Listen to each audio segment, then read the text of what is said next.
ہے سواد سے، جس کا مطلب ہوتا ہے پکارنا، آواز دینا، اور ایک صدا ہے سین سے، جس کا مطلب ہوتا ہے ہمیشگی، ہمیشہ۔ اور شاعر کہتا ہے ذرا جو دل سے یہ کہا بتا کہ کیا حسین ہے، ذرا جو دل سے یہ کہا بتا کہ کیا حسین ہے، صدا یہ آئی، صدا یہ آئی جان لے صدا صدا حسین ہے، صدا یہ آئی جان لے صدا صدا حسین ہے۔ اور بشر سے چل بشیر تک، بشر سے چل بشیر تک بتا میں کتنے نام لوں، بشر سے چل بشیر تک بتا میں کتنے نام لوں۔ ارے بڑے بڑے یہ کہہ گئے بہت بڑا حسین ہے، بڑے بڑے یہ کہہ گئے بہت بڑا حسین ہے۔ اور وہ جنگ بھی عجیب تھی لڑی جو یزید نے حسین سے، وہ جنگ بھی عجیب تھی لڑی یزید نے حسین سے، اس سے بڑھ کے جیت کیا یزید تھا حسین ہے، اس سے بڑھ کے جیت کیا یزید تھا حسین ہے۔ اور یزیدی نقطۂ نظر سے حسین مٹ سکے یہ ہر یزید کی تھی آرزو، حسین مٹ سکے یہ ہر یزید کی تھی آرزو۔ یزید مر گیا مگر، یزید مر گیا مگر جگہ جگہ حسین ہے، یزید مر گیا مگر جگہ جگہ حسین ہے۔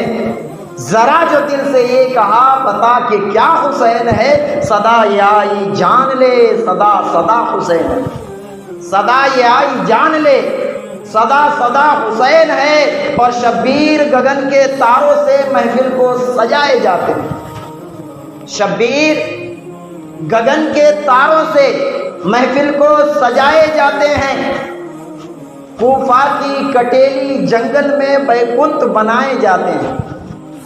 یہ تھوڑا اس میں جو ہے ہندی کا پریوگ کیا گیا ہے۔ شبیر گگن کے تاروں سے یعنی آسمان کے ستاروں سے، شبیر گگن کے تاروں سے محفل کو سجائے جاتے ہیں، اور کوفہ کی کٹیلی جنگل میں بیکنت بنائے جاتے ہیں، بیکنت کہتے ہیں جنت کو۔ شبیر گگن کے تاروں سے محفل کو سجائے جاتے ہیں، اور کوفہ کی کٹیلی جنگل میں بیکنت بنائے جاتے ہیں۔ اور کوفہ کے ادھرمی کیا جانے اس منشیہ کے مریادوں کو، منشیہ کہتے ہیں انسان کو، کوفہ کے ادھرمی کیا جانے اس منشیہ کے مریادوں کو، جن کے بچوں کے دل رکھنے کو جبرائیل بلائے جاتے ہیں، جن کے بچوں کے دل رکھنے کو جبرائیل بلائے جاتے ہیں۔ ایک واقعہ مجھے یاد آ گیا، امام حسن و حسین یعنی حسنین کریمین، بچپنا کا عالم ہے۔ ایک دن تختی لکھتے ہیں، دونوں بھائی محبت سے تختی لے کر بیٹھ گئے اور تختی میں کچھ تحریر کرنے لگے، کچھ لکھنے لگے۔ جب لکھنا مکمل ہوا تو دونوں بھائی میں بات ہوئی، میری تختی زیادہ بہتر، میری لکھاوٹ زیادہ اچھی، میری تحریر سب سے بہتر۔ دونوں بھائی میں بات ہو گئی، کہا ایسے ہم نہیں کہہ سکتے کہ تختی کس کی بہتر ہے، چلو اماں فاطمہ کے پاس، چلو ماں فاطمہ کے پاس فیصلہ کرا لیتے ہیں کہ تختی کس کی بہتر ہے، لکھاوٹ کس کی اچھی ہے، تحریر زیادہ حسن والا کس کا ہے۔ امام حسنین کریمین اپنے ننھے ننھے پاؤں سے چلتے ہوئے اپنی والدہ محترمہ کی بارگاہ میں پہنچتے ہیں اور عرض کرتے ہیں اماں حضور، امی جان، یہ دیکھیے ہم دونوں بھائی نے تختی لکھی ہے، اور ہمیں ایسا لگتا ہے کہ یہ تختی میرا زیادہ بہتر ہے، بھائی کو لگتا ہے کہ تحریر زیادہ ان کی بہتر ہے، فیصلہ آپ فرما دیں، فیصلہ آپ فرما دیں کہ تختی زیادہ بہتر کس کی ہے۔ سیدہ فاطمہ نے دونوں بچوں کے چہرے کو دیکھا، مسکرایا اور کہا بیٹا یہ فیصلہ میں کیسے کروں، جاؤ علی المرتضیٰ کے پاس چلے جاؤ، اپنے ابا حضور کے پاس چلے جاؤ، وہ زیادہ بہتر فیصلہ کریں گے۔ دونوں بھائی اپنے قدموں سے چلتے ہوئے حضرت شیر خدا کے پاس پہنچتے ہیں اور کہتے ہیں ابا حضور آپ کی خدمت میں ایک عریضہ لے کر آیا ہوں، دونوں بھائی مل کے ہم نے تختی لکھی ہے، اب فیصلہ یہ کرنا ہے بہتر کس کی ہے، فیصلہ یہ کرنا ہے لکھاوٹ کس کی شاندار ہے۔ اللہ اکبر۔ وہ علی شیر خدا اپنے بچوں کو کب غمگین کرنا چاہیں گے؟ کیونکہ اگر کسی ایک کی تختی کو بہتر بتایا جائے تو ظاہر سی بات ہے کہ دوسرے کے دل میں ذرا سی رنجش آ ہی جائے گی، دوسرے کے دل میں ذرا سا غم پیدا ہو ہی جائے گا۔ حضرت سیدہ فاطمہ نے جب فیصلہ نہیں کیا تو وجہ یہی تھی کہ دونوں بچے سے ہمیں محبت ہے، کسی کے ساتھ بھی ناانصافی نہ ہو جائے، میں فیصلہ کیسے کروں، بہت کٹھن مسئلہ ہے، اتنا عظیم فیصلہ مجھ سے نہیں ہو سکتا، جاؤ علی شیر خدا کے پاس۔ لیکن علی شیر خدا نے یہ کہہ کے ٹال دیا، بچوں جاؤ اپنے نانا جان کے پاس جو کائنات کے مالک و مختار ہیں، ان سے بہتر انصاف کون کر سکتا ہے۔ اللہ اکبر۔ بچے مسکراتے ہوئے چل پڑے پیارے آقا کی بارگاہ میں، کہنے لگے نانا حضور۔ پیارے آقا نے اپنے آغوش کو پھیلا لیا، دونوں بچے جو ہے پیارے آقا کے آغوش میں آ گئے اور کہنے لگے نانا حضور ہم آپ کی بارگاہ میں ایک عریضہ لے کر آئے ہیں۔ کہا سیدہ فاطمہ کے پاس نہیں گئے؟ کہا حضور گئے تو، لیکن انہوں نے فیصلہ نہیں دیا، انہوں نے حضرت علی کے پاس بھیج دیا، ابا حضور کے پاس بھیج دیا۔ اب جب ابا حضور کے پاس آئے تو ابا حضور نے آپ کی بارگاہ میں بھیجا ہے کہ دونوں عالمین کے یہ عدل فرمانے والے ہیں، انصاف فرمانے والے ہیں، ان کی بارگاہ میں جاؤ گے تو پورا مکمل انصاف ہوگا، پورا مکمل فیصلہ ہوگا، لہٰذا اے نانا جان آپ ہی کہہ دیں کہ تختی کس کی بہتر ہے، تختی کس کی بہتر ہے۔ پیارے آقا ابھی کش میں جو ہے مبتلا تھے، کیونکہ دونوں نواسے پیارے تھے، اب کس کے حق میں فیصلہ دیا جائے، ابھی آقا کریم نے فیصلہ نہیں دیا تھا۔ حضرت جبرائیل امی اترے، سدرۃ المنتہا کے مکی اترے، سلام پیش کی اور کہا آقا فیصلہ کرنا چاہتے ہیں، رب تبارک و تعالیٰ نے فیصلہ فرما دیا ہے، رب تبارک و تعالیٰ نے فیصلہ فرما دیا ہے۔ آقا کریم کو ایک انار دیا جاتا ہے، یہ انار لے لیجئے، اسے آسمان کی جانب پھینکیے، دو ٹکڑے میں جب یہ بٹ جائے ایک امام حسن کو دے دیجئے، ایک امام حسین کو دے دیجئے، دانے گننے کے لیے کہا جائے، جن کے دانے زیادہ ہوں گے ان کی تحریر زیادہ اچھی ہوگی، جن کے دانے زیادہ ہوں گے اس کا تختی زیادہ بہتر ہوگا، جن کے دانے زیادہ ہوں گے اس کی لکھاوٹ زیادہ شاندار ہوگی۔ اللہ اکبر۔ رب تبارک و تعالیٰ کی طرف سے فیصلہ آ رہا ہے امام حسنین کریمین کے لیے۔ اللہ اکبر۔ پیارے آقا مسکرائے اور پھر کہا جبرائیل تو نے تو مسئلہ ہی حل کیا، میں تو پیچ و خم میں تھا کہ کس کا بہتر کہا جائے، تم نے تو مسئلہ ہی حل کر دیا، میرے محبوب نے، میرے رب نے جو ہے انصاف فرما دیا۔ اللہ اکبر۔ جب انار کے دانے دونوں صاحبزادے، دونوں شہزادے جب گننے لگے انار کے دانے اور اپنی اپنی گنتی اپنے نانا جان کو بتائی تو اللہ تبارک و تعالیٰ کی قدرت اور کرشمے پہ قربان جائیے، رب تبارک و تعالیٰ نے فیصلہ بھی فرمایا تو ایسا فیصلہ کہ دل کسی کا نہ ٹوٹا، دل کسی کا نہ ٹوٹا۔ جب حسنین کریمین نے دانے گنے تو دونوں کے دانے کے تعداد برابر آئے، دونوں کے دانے کے تعداد برابر آئے۔ میں پوچھنا چاہتا ہوں اے رب کائنات، اس میں کسی کی ذرا سی تو اچھی ہو سکتی تھی، مولا پھر کسی کے حق میں فیصلہ کیوں نہیں ہوا، دونوں کے حق میں برابر کیوں؟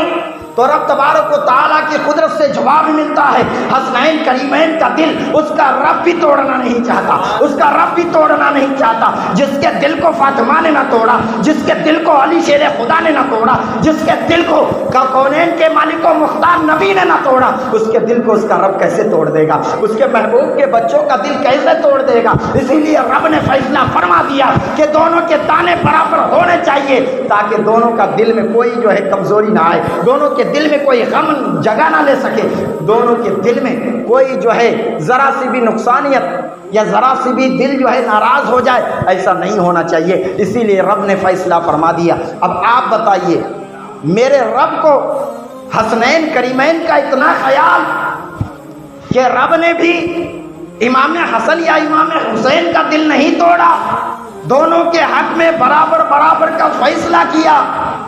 ذرا سوچئے تو صحیح، امام حسن اور امام حسین کی عظمت کا اندازہ لگائیں۔ پیارے آقا حسین اور پیارے آقا حسن کس طرح سے متبرک ہیں، کتنا فضیلت والے ہیں، ذرا سوچئے۔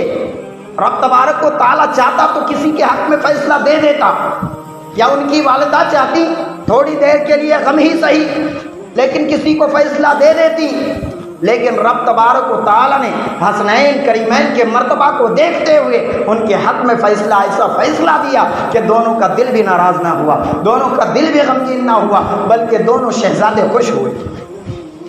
درود پاک پڑھنے اللہم صلی علی سیدنا شفیعنا حبیبنا مولانا محمد بارک وسلم صلی علیہ الصلوۃ والسلام علیکہ یا سیدی یا رسول اللہ صلی اللہ تعالی علیہ وسلم۔ ذرا سوچئے تو صحیح، امام حسن اور امام حسین کے دل کو جو ہے ذرا سی غم پہنچ جائے، ذرا سی ناراضگی ہو، ایسا میرا رب بھی نہیں چاہتا۔ تو جن لوگوں نے امام حسن کے ساتھ ان کو زہر پلا کے شہید کیا اور امام حسین کو کربلا کی ریت میں ان کے گردن کو جدا کر کے تکلیف پہنچایا، اس سے رب تبارک و تعالیٰ کا اعلان جنگ کیوں نہ ہو، اس سے رب تبارک و تعالیٰ ناخوش کیوں نہیں ہوگا اور اپنے جہنم میں اسے ڈھکیلتا ہوا کیوں نہیں نظر آئے گا۔ محترم حضرات، خیر میں کچھ باتیں جو ہے کربلا کے تعلق سے بیان کیا ہوں، امام مسلم اور ان کے شہزادگان کے بارے میں بھی جو ہے ان کی شہادت بھی پیش کیا ہوں۔ اب میں آتا ہوں کربلا کی خونی منظر کی طرف۔ امام حسنین کریمین امام حسین جب اپنے قافلہ کو لے کر کربلا کے جانب روانہ ہوئے تو مسئلہ یہ ہوا کہ ابن سعد نے ہور کو جو ہے جرنیل بنا کر آگے بھیجا کہ آگے ہی امام حسین کو روک لیا جائے، بیعت کے لیے تیار ہیں تو ٹھیک ہے، وگرنہ انہیں گرفتار کر لیا جائے۔ حضرت ہور ابھی جو ہے ابن سعد ابن زیاد اور یزید کے طرف سے ہیں لشکر بن کے۔ ہور آگے آئے بڑھ کے اور کہا آپ کو یہیں پہ روکا جاتا، یہاں سے آگے آپ کو بڑھنے نہیں دیا جاتا۔ کچھ باتیں ہونے لگی، آپس میں باتیں ہونے لگی۔ پیارے حسین فرماتے ہیں ہور تمہیں پتہ بھی ہے کہ میں کون ہوں، تم مجھے کیوں روک رہے ہو؟ میں ایسے ہی تو نہیں آ گیا، مجھے تم گرفتار کرنا چاہتے ہو، گرفتاری کس وجہ سے، وجہ تو بتاؤ۔ ایک انسان کو پولیس پکڑ لے جاتا ہے تو اس کے پیچھے کوئی وجہ ہوتی ہے، انسان نے چوری کی ہوگی، کچھ لوٹ مار کیا ہوگا، کوئی کیس اس کے اوپر لگا ہوگا، جبھی تو پولیس والے آتے ہیں اور اسے اٹھا لے جاتے ہیں۔ تم جو مجھے گرفتار کرنے کے لیے آئے ہو، کس بنا پر آئے ہو، وجہ کیا ہے؟ اب حضرت ہور کے پاس تو کوئی جواب نہیں تھا، لیکن حضرت ہور نے کہا ہمیں اس سے کوئی مطلب نہیں کہ آپ کا جرم کیا ہے، ہم تو آرڈر کو فالو کرتے ہیں، ہم تو حکم کو مانتے ہیں۔ ابن سعد نے حکم دیا، ابن زیاد کا حکم ہے تو ہم اس حکم پر تعمیل کرتے ہوئے آپ کو گرفتار کرنے کے لیے آ گئے، آپ کو روکنے کے لیے آ گئے، ہمیں روکنے کے لیے کہا گیا۔ اللہ اکبر۔ ابھی بات ہی ہو رہی تھی، اذان ہوئی، اذان کا وقت ہوا، اذان ہوئی۔ پیارے حسین کہتے ہیں بات چیت ہوتی رہے گی، پہلے نماز ادا کر لیتے ہیں، پہلے نماز ادا کر لیتے ہیں۔ اذان پکاری گئی، اب صفیں لگ رہی ہیں۔ جرنیل سے، ہور سے اس کے لشکروں نے کہا ہم بھی تو مسلمان ہیں، ہمیں بھی تو نماز پڑھنی چاہیے۔ ان لوگوں نے بھی اپنی صفیں لگائی، اپنی صفیں لگائیں۔ امام حسین اپنے صف کی امامت کے لیے جا رہے ہیں، آگے بڑھتے ہوئے ہور آئے، کہا حضور یہ اور سی بات ہے کہ ہم دونوں آمنے سامنے ہیں، مد مقابل ہیں، ایک دوسرے لشکر کے ہم جو ہے سپہ سالار کے عہدے پہ ہیں، لیکن حضور نماز کا وقت ہے، اس میں ایسا سوچ و بچار نہیں کرنی چاہیے، ہم یہ چاہتے ہیں کہ نواسہ رسول کی امامت میں نماز پڑھ لیں، نواسہ رسول کے پیچھے نماز پڑھ لیں۔ آقا